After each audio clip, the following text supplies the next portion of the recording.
হাত বার করবি না বাবা, আবার এখন অবস্থা খারাপ, ডালবে।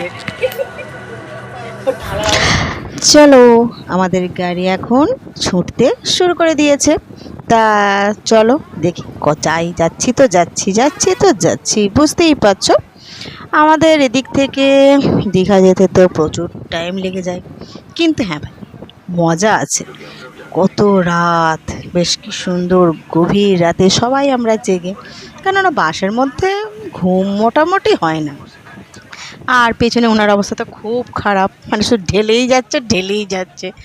যাই হোক চলো, তা রাতে যাচ্ছি সুন্দর একটা জায়গা, সত্যি সুন্দর লাগছে, কিন্তু আমার কপালটাই এমন, যখন ফোনটা বার করে ভিডিও করব তখনই সেটা শেষ।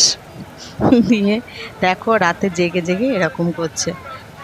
আর এখন গভীর রাত, আর এখন একটা টিভিতে কি সিনেমা চালিয়েছে ভালোও লাগছে না, কিন্তু মোটামুটি দেখছি একটা, ওই কোনো রকমে রাতটা কাটানোর মতো বাসের মধ্যে। তা চলো, বাসের মধ্যে টিভিতে সিনেমা দেখে, রাস্তার ভিউ দেখে, সুন্দর জিনিস দেখে চলো একদম আসল জায়গায় পৌঁছে যায়। চলো, যাচ্ছি। রাত ভাই শেষ আর হচ্ছে না, প্রচুর রাত, অনেক বড় রাত। মনে করো সেই 9টা, সাড়ে নটার সময় গাড়ি ছেড়েছে, পুরো রাতটাই মনে করো বাসের মধ্যে। তা চলো কখন সকাল আসে দেখি, এখন তো রাতই। এই দেখো ভোরের আলো ফুটে গেছে তো।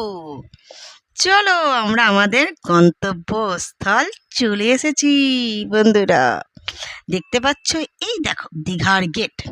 চলো আমরা দীঘার গেটে, এখন দীঘার মধ্যে প্রবেশ করে ফেলি, তারপর আবার কি করি না করি তোমাদেরকে তো শেয়ার করতেই হবে। কি সুন্দর না গেটটা, অপূর্ব গেটটা। তা চলো ঝটপট দীঘার মধ্যে আমরা প্রবেশ করে ফেলি, তারপরে দেখা হচ্ছে আবার।